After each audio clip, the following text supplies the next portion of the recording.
제가 20년 동안 대학에 있었는데 이런 대접은 처음 받았습니다.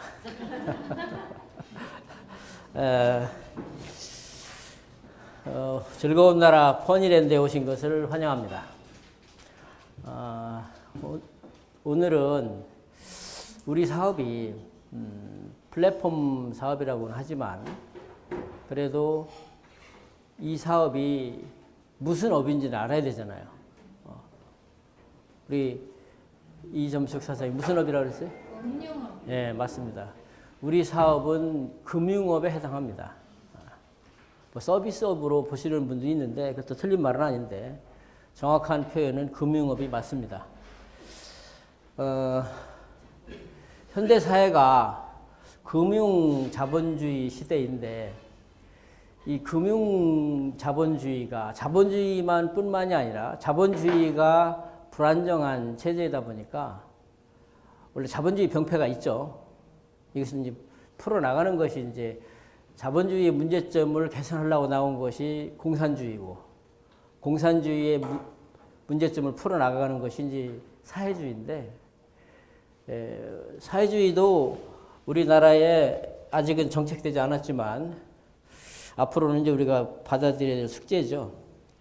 이 문제를 평생을 걸쳐서 연구하신 분이 이 독일의 볼프강 슈트렉 교수인데 이분이 얼마 전에 이제 물론 이거는 우리가 번역한 책이죠. 조종이 울린다라는 이 조자가 건조할 때 조자입니다. 이 말은 이 금융 자본주의가 위기에 처해 있다라는 표현입니다, 지금. 그래서 어떤 위기에 처해 있는가를 표현을 했는데 조종이 울린다라는 병마에 시달린 우리 금융 자본주의는 위독한 상태다. 이렇게 보고 있고 장기적인 경제 성장은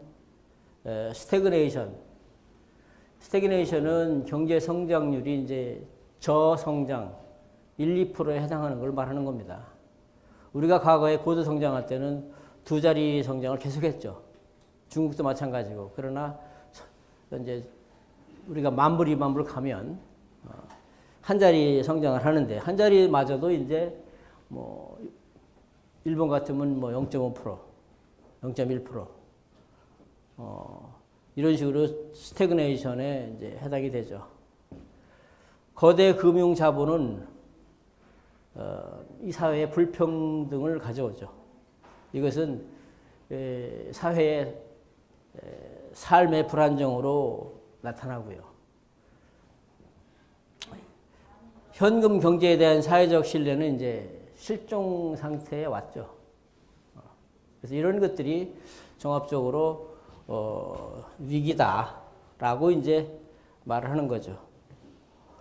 제가 이 차트를 왜 봤냐면 요즘 프랑스에서는 난리가 났어요. 이렇게 할머니까지도 나와서 데모를 하고 아줌마도 이렇게 올라가서 데모를 하고 진학 과정에서 화재도 나고 이것이 유럽의 선진국 프랑스에서 현재 일어나고 있는 현상입니다.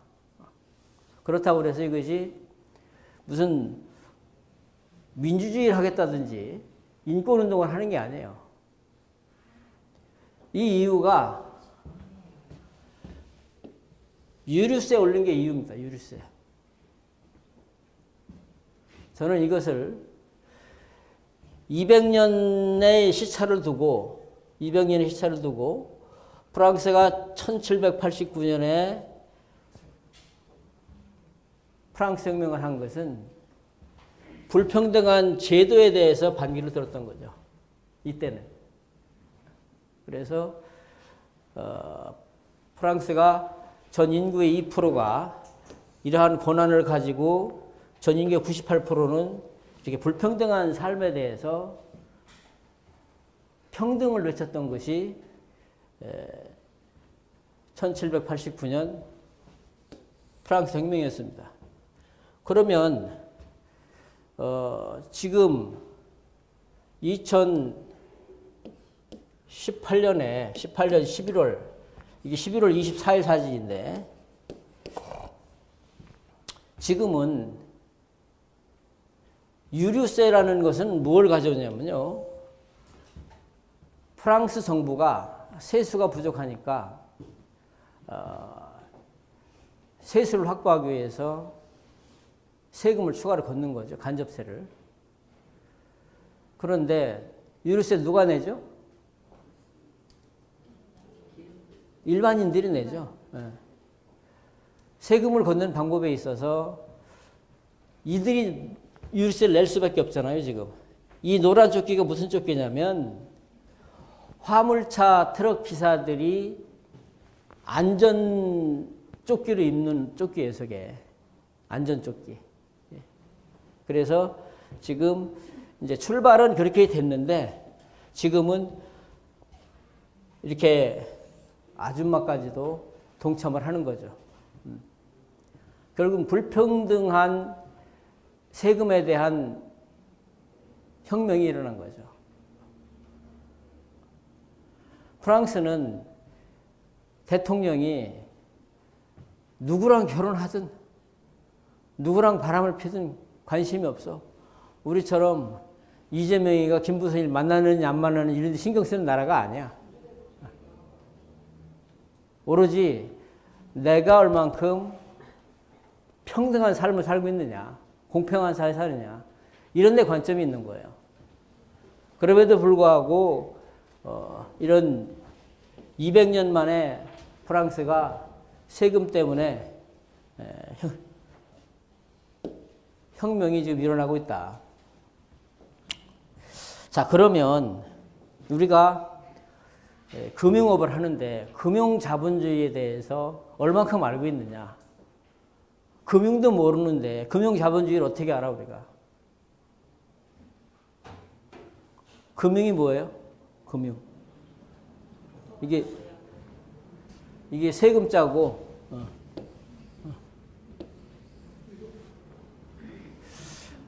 뭐 한문으로 쓰나 영어로 쓰나 비슷해요.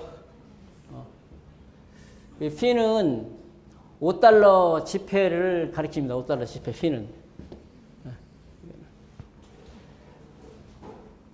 이거는 어민데 행동을 뜻하고요. 5달러 지폐의 움직임을 말하는 거죠. 그대로 직역하면. 마찬가지죠. 금융. 사전을 찾으면 이렇게 나와요. 돈의 융통이다. 경제상 자금의 수요와 공급의 관계다라고 사전을 찾으면 사전적 해석은 이래요. 이제 저건 전통적인 사고고요. 실제 금융이라는 것은 돈과 관련된 것은 다 금융이에요. 돈과 관련된 어떠한 행위든 어떠한 현상이든 돈과 관련되어 있으면 전부 금융으로 설명할 수 있죠.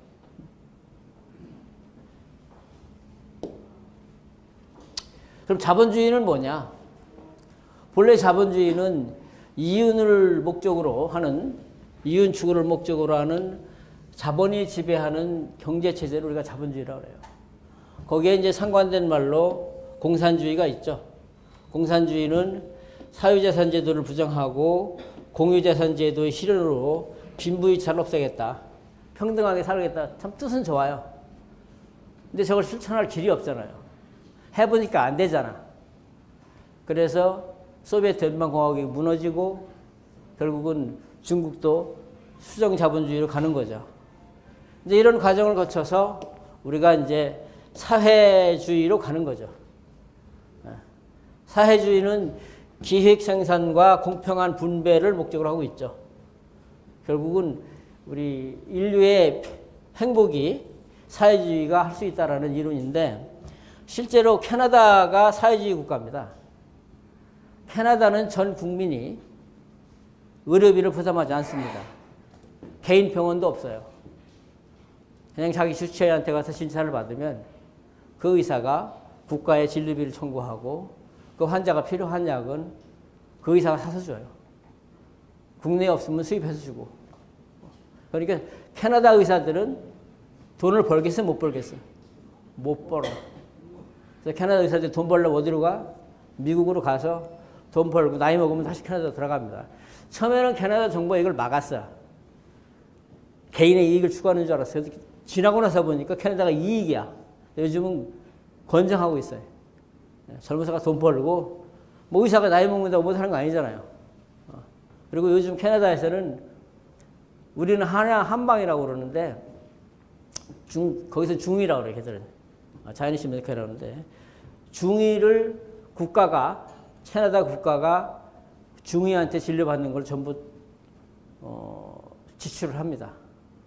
우리보다 훨씬 앞선 것 같아요. 그런 부분에서. 침 놓는 것도 다 국가가 부담을 하고요. 그 다음에 북유럽의 대부분의 그 선진국이라고 하는 나라들, 특히 군대가 없는 나라들은 대부분 사회주의를 채택하고 있습니다. 원래 사회주의는 나쁜 게 아니죠. 이제 우리나라에서만 무식하다 보니까 사회주의가 공산주의인가 뭐 이렇게 해서 뭐 전에 한번 독일의 그 우리 교수도 한번 뭐 체포를 하느니 마느니 이런 일이 있었는데 아무튼 핀란드, 오스트리아, 덴마크 이런 나라들이 오스트리아도 개인이 의료비 안 냅니다. 이런 제도는 사회주의가 아니면 실현할 수가 없죠. 우리는 뭐 경남 도립병원도 적자라고 없애는 나라니까 참 많이 대비가 되죠. 도립병원이 흑 잡으려고 운영합니까? 지역 주민들의 건강을 위해서 국가가 세금을 내서라도 운영하는 게 도립병원인데 그게 적자라고 해서 문을 닫은 사례가 있죠. 그러면 금융자본주의를 어떻게 설명할 수 있느냐? 물론 쉬운 말은 아니지만 자본의 소유와 기능이 분화된다. 이 말은 무슨 말이냐면 돈 가진 사람과 쓰는 사람이 다른 거죠. 나는 돈을 가지고 있는데 이 돈을 불릴 수 있는 사람한테 맡겨서 그 사람이 돈만 불려주면 되는 거야. 그것을 생산에 투자를 하든 뭐 돈놀이를 하든 뭐 빠진코를 하든 뭐 사채를 주든 이렇게 소유와 기능이 분화되는 이런 현상을 볼 수가 있죠. 그 다음에 현대사회는 신용과 금융 부분이 비중이 점점 커지죠. 과거 전통적 사고는 자금이 생산에 투입돼서 이윤을 추구하는 아주 소박한 행태였었는데 지금은 이 방법보다는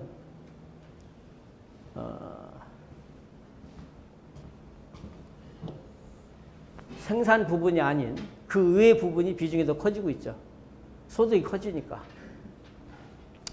이러한 금융자본의 경제 지배와 이윤 추구는 실물 경제에서 잃어버린 몫을 금융시장에서 찾으려고 하는 거예요. 그러다 보니까 이런 것들이 주식이나 선물과 이런 쪽으로 가는 거죠.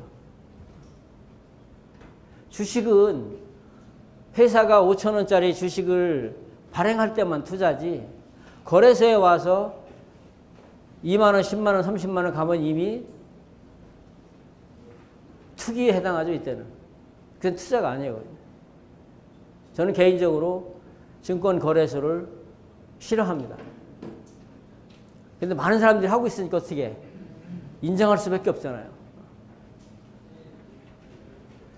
이러한 금융자본주의는 노동 비용을 절약을 시도하기 때문에 노조를 압박하고 저임금을 유발하고 생산을 재배치하죠. 그러기 위해서. 그래서 우리가 기간제 근로자도 나오고 비정규직이 나오는 거죠. 그리고 자동화 설비를 하다 보니 실업률도 증가하고 이런 것들은 노동의 불안정으로 나타나고 대표적으로 요즘 대우자동차 GM이 인수하면서 정확히 이 문제에 그대로 표현되어 있어요. 여기 있는 거 다 포함하고 있죠. 지금 대우자동차가. 그래서 대한민국 정부 실업률을 가지고 대한민국 정부를 겁박해가지고 지원금 받았는데 도람이 타불됐죠. 이러한 새로운 형태의 금융자본주의 확대는 사회와 경제의 불안정을 높이며 다양한 문제를 얘기하고 있다. 이러다 보니 이 단기 차익의 극대화를 위해서 헤지펀드나 사모펀드 같은 것들이 이제 투기성을 띠고 나타나게 되는 거죠. 이러한 모든 것을 아까 그 금융자본주의 문제점으로 서두에 말했던 사회적 위기가 왔다. 뭐 이 펀드는 뭐 이렇게 네 가지가 있는데 사모펀드도 있고 공모펀드도 있고 있는데 뭐 생략하겠습니다. 이건 뭐 우리 중요한 건 아니어서 이런 것들이 있다. 근데 우리는 금융업이니까 물가가 왜 오르는지는 알아야 되죠. 물가가 수요 공급에 의해서 살려는 사람과 제공하는 사람의 차이로만 오르면 참 해피한 거죠, 그거는. 자연현상이니까. 이거는 시장 경제의 논리로 맞습니다. 현실이 그렇습니까, 근데? 정말 우리 사회의 물가가 수요 공급에 의해서만 결정되는 건가요? 그러면 지금 파주의 땅이 4배 아침에 올랐다고 말씀하셨는데 이게 수요 공급으로 오른 겁니까? 실제로 물가가 오르는 것은 수요 공급 이외에 많은 요인들이 있죠. 그 중에 하나가 꾸준히 오르는 것은 뭐냐면 이 통화량이라고 얘기해요. 이 통화량이 뜨거운 감자예요. 우리가 중앙은행에서 또는 미연방은행에서 화폐를 찍어내는데 통화량이 부족하면 디플레이션이 일어나고 통화량이 많으면 인플레이션이 일어나는데 아무튼 이 경제 활성화를 위해서는 돈을 찍어낼 수밖에 없어요. 그 양이 문제겠죠. 이 돈이 양이 많아져서 계속 물가는 오르고 있는 거죠.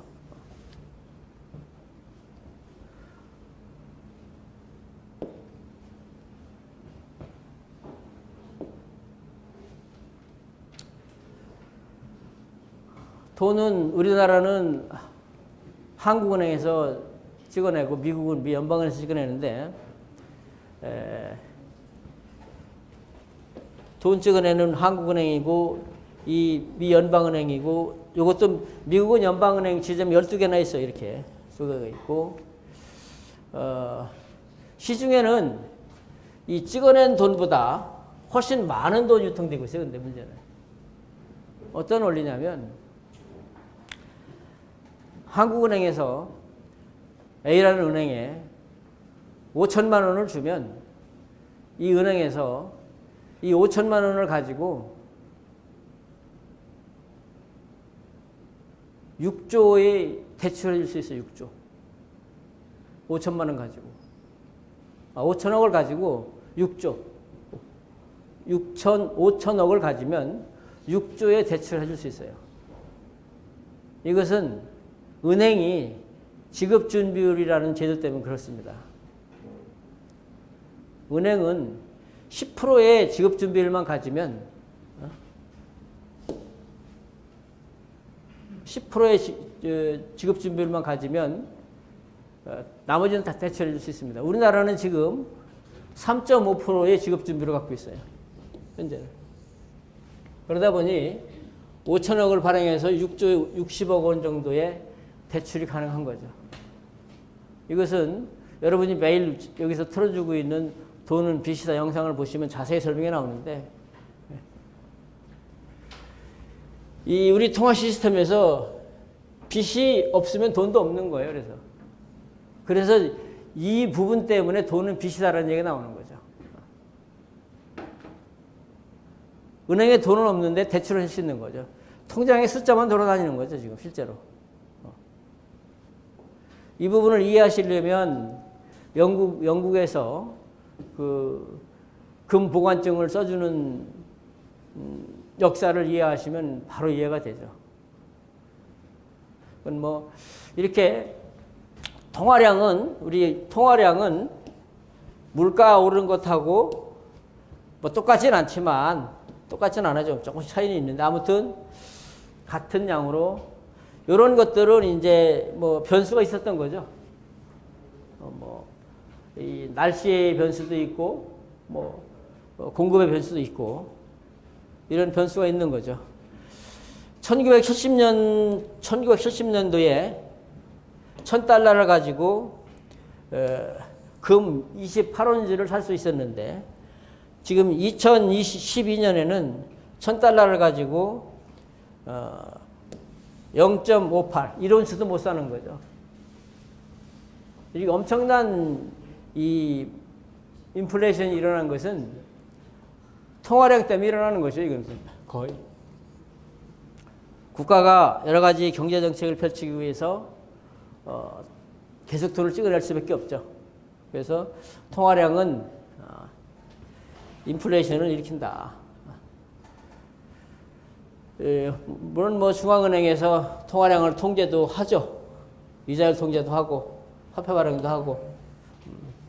그래서 지금 우리 지구촌에서 브레튼 우즈의 회담에 의해서 1달러를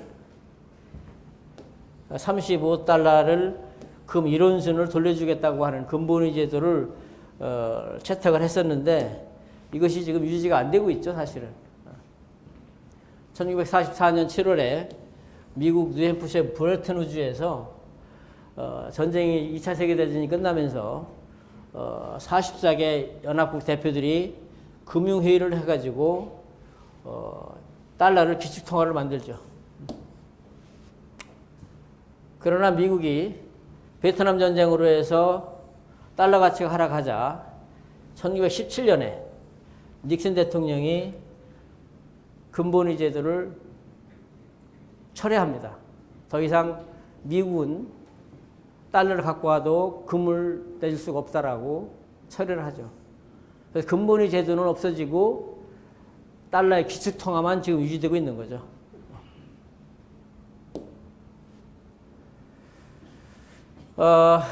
브레튼 우즈 1945년에서 이 71년 이 사이에 미국은 지구촌의 기축통화를 완전히 구축을 해서 지금은 우리가 해외 가려면 달러 바꿔서 갖고 나가고 아프리카 가면 그 나라 돈으로 또 바꾸고 돌아올 때 또 바꾸고 한국 와서 또 바꾸고 4번 바꾸죠. 4번 바꾸면서 환차손만 해도 한 10% 이상 깨지죠. 뭐 많게는 한 20%까지. 관광지 현지에서는 뭐 또 훨씬 더 많이 깨집니다. 그래도 부르는 게 금이어서 뭐 참고로 보시고요. 아무튼 우리는 덤 777 플랫폼 안에서 과연 이러한 금융자본주의의 문제점들을 우리 덤 777이 어떻게 기여할 것인가 이런 생각을 하게 됩니다. 우리 덤 777이 월드 사이버 머니를 만들어서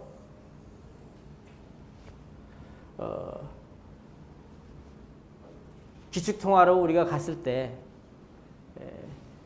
지금 앞에 우리가 문제점으로 제기했던 금융자본주의와 달러 기축통화.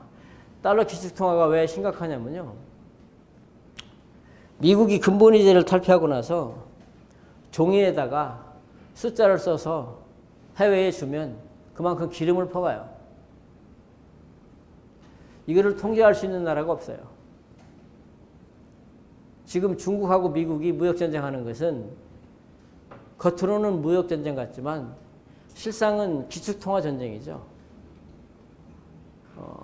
3억의 미국인과 전 세계인이 쓰는 달러와 16억의 중국인이 쓰는 아시아 일부하고 위에나가 충돌하고 있는 겁니다, 지금. 원래 이 지구촌의 기축통화는 영국의 파운드화, 독일 마르크화, 프랑스의 프랑, 이 3대 축이 있었고요. 아시아에서는 일본 엔화가 이제 기축통화 노릇을 했었죠. 그러나 미국의 달러가 기축통화가 되면서 이 기축통화를 누리던 이 향수가 유럽인들로 하여금 유로화를 만들게 했죠. 근데 유로화를 영국이 탈퇴하면서 실제로 독일만 이거를 지키려고 하고 있지 프랑스도 지킬 힘이 없어요. 결국은 유로화의 기축통화는 실패했죠. 미국이 두려워하는 것은 위엔화입니다. 이미 아시아 일부가 무역에 쓰고 있잖아요. 저희 회사만 해도 결제를 위엔화로 받고 있어요. 이런 것들이 이제 싫은 거야. 그래서 이러한 기축통화 싸움이 뭐 기축통화 때문에 싸운다고 할 수 없잖아요.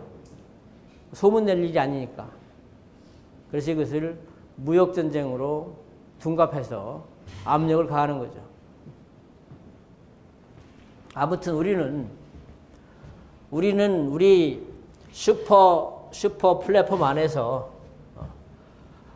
월드 사이버 뱅크가 발행한 이 월드 사이버 머니인 엘센트, 이 엘센트를 기축통화로 우리가 가지고 갈 때 앞에 이야기한 미국의 달러 기축통화 문제점이나 이 금융자본주의 문제점이나 이런 것들을 재조명할 수 있는 절호의 찬스인 거죠.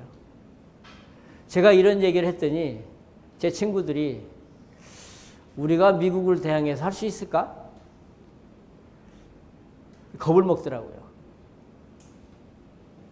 뭐 어떻게 보면 그 질문이 상식일 수도 있습니다. 제가 왜 아까 달러의 기축통화가 되는 과정을 설명했냐면 미국이 기축통화가 된 것도요, 얼떨결에 된 거예요. 2차 세계대전을 미국이 승리하지 않았다라고 그러면, 연합군이 승리하지 않았다라고 그러면 달러의 기축통화는 없습니다. 어부지리를 얻은 거죠. 계획됐던 것도 아니고요. 우리는 계획한 거예요, 지금. 이러한 계획을 할 수 있도록 힌트를 준 게 비트코인이고요. 비트코인은 화폐도 아니에요. 화폐라고 만들었지만 이미 증권거래소에 가서 박물관 코인이 돼버렸단 말이에요. 그리고 미 연방은행 의장, 한국은행은 총재지만 미 연방은행은 의장입니다. 의장이 비트코인은 화폐가 아니다 라고 선언을 했습니다. 그렇다고 증권도 아니에요. 증권은 발행한 주체가 있어야 될 거 아니야. 주식회사가 있든 뭐 채권 발행이 됐든 국채가 됐든. 근데 비트코인 주인도 없어. 근데 이것이 2,800만 원까지 갔다가 지금 한 400만 원까지 떨어진 걸로 알고 있는데 이 떨어진 시간도 짧아요. 전전주에 700, 지난주 600, 이번 주 400 하니까 뭐 한 300만 원이 2주 만에 떨어진 거죠, 지금. 아무튼 블록체인 전문가들이 비트코인을 비롯한 이더리움 한 150여 정도 되는 코인들이 화폐로서의 기능이 없어서 2년 후쯤은 대체할 사이버머니가 나올 것이다라는 것이 블록체인 전문가들이 하는 이야기입니다. 그들이 엘센트를 알고 한 말 같지는 않아요. 근데 공교롭게도 엘센트는 2년 전에 앞으로 2년 못 가서 14개월 후에 ICO를 계획하고 있습니다. 미국이나 중국도 이 사이버머니를 준비하고 있죠. 페이스북도 준비하고 있고 이미 서울페이, 경기페이, 성남페이 또 기업에서는 삼성페이, LG페이 다 있지 않습니까? 이런 것들이 사이버머니죠. 사이버머니의 시초는 우리 컴퓨터 상에서 보면 옛날에 콩이 있었어요. 콩 선물로 주고받았죠. 이것이 어떻게 보면은 사이버머니의 효시다. 이렇게 볼 수가 있습니다. 그래서 우리 사이버머니는 이 월드 사이버뱅크에서 통화위원회를 가동을 해서 통화량도 결정하고 또 현재 우리 엘센트가 지속적으로 가격이 오르고 있죠. 거래되고 있고요. 이것은 100원에서 지금 얼마죠? 15,800원. 15,800원까지 왔고 15,800원에서 2,000달러까지 가는 것은 정해져 있습니다. 이것은 우리 플랫폼 안에서 이 쇼핑몰, 유튜브 동영상, 게임, 상술에 이러한 시스템 안에서 사용되고 있고 이것은 또한 우리 쇼핑몰을 가동하기 위해서 오프라인도 운영하고 있기 때문에 지금 이런 제품들이 결국은 쇼핑몰과 온라인과 오프라인을 동시에 이용하고 있는 거죠. 어차피 물건은 택배로 가잖아요. 또 창고로 납품도 해야 되고 물론 직송하는 것도 있어요. 지금 고등어는 직송이죠. 예. 그 모든 나라가 다 마찬가지죠. 그래서 여러분들은 덤 777의 슈퍼 플랫폼을 이용해서 우리 덤 777은 무슨 시스템이죠? 협동조합 시스템이죠. 덤 777의 지갑을 까는 순간 여러분들은 다 조합원입니다. 그래서 조합원 누구나 주주 플랜에 참여할 수 있고 지구상에서 물건을 샀는데 주식을 주는 데가 있습니까? 주식을 사야 주식을 주죠. 증권거래소에서. 근데 우리는 물건을 사면 주식을 주잖아요, 지금. 이게 가능한 것은 우리 조직이 협동조합 시스템이다, 이것이. 여러분들이 조합 가입 원서는 쓰지 않았어. 근데 전자지갑을 까는 순간 조합원의 자격을 실제로 갖게 되는 거죠. 시스템을 보면. 그래서 여러분들은 다 평등한 조합원이다. 그래서 신뢰할 수 있다. 그래서 우리는 계획된 대로 2020년 1월이면 2,000달러에 ICO를 하게 됩니다. 주식은 거래소에서 회사를 평가하고 매출과 회사의 실제 재무구조라든지 시스템을 파악을 해서 상장을 승인을 하죠. 코스닥이든 나스닥이든. 그래서 회사가 규모가 작으면 M&A 해서도 상장을 하고 하지 않습니까? 근데 이 코인은 거래소에 상장하는 것이 아니라 발행회사가 공시하는 시스템입니다. 그래서 저희는 저희가 공시하고 저희 플랫폼 안에서 전자지갑만 깔면 전자지갑끼리는 전부 어떻게 돼 있어요? P2P로 돼 있죠. 전자지갑만 깔면 깐 사람끼리는 P2P 거래가 되죠. 이것이 블록체인 방식인 것이고 전 세계 어디를 가든 스마트폰만 쥐고 가면 쓸 수 있는, 물론 그런 시대가 오려면 이제 우리가 공시하고 우리가 요구했던 6천만 명 회원이 확보됐을 때, 또 가맹점, 적어도 국제공항은 가맹점이 돼야 되겠죠. 그래서 지금 우선 국내부터 가맹점이 가고 있고 지금 전주에서 아주 활발하게 가맹점 사업이 운영되고 있죠. 뭐 쇼핑몰은 뭐 오토몰과 공짜몰, 뭐 대리점몰 등등이 있는데 이것은 뭐 여러분들이 쇼핑몰 시간에 다시 들어보시면 되겠고요. 요거는 현재 나와 있는 사이버머니죠.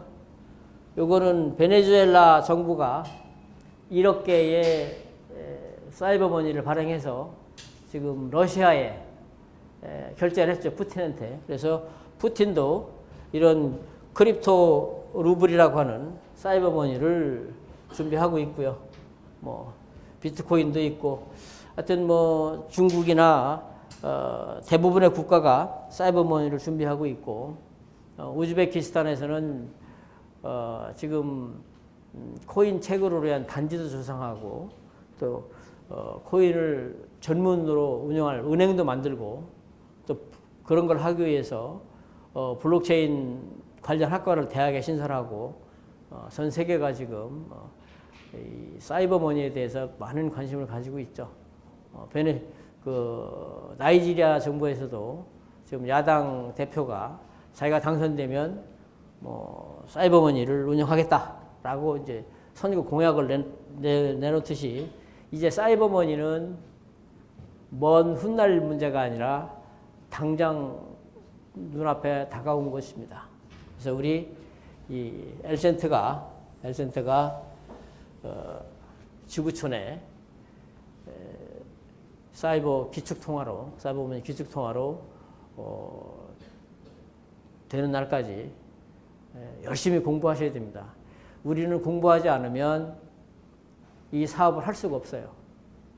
그냥 일반적인 다단계 회사 물건 파는 세일러로 하시면 이 사업을 할 수가 없습니다. 내가 뭘 하는지는 알아야 될 거 아니에요. 그래서 오늘 좀 지루하지만 금융에 대해서 선 이해가 필요하겠다 싶어서 좀 재미없는 과목이에요, 사실은.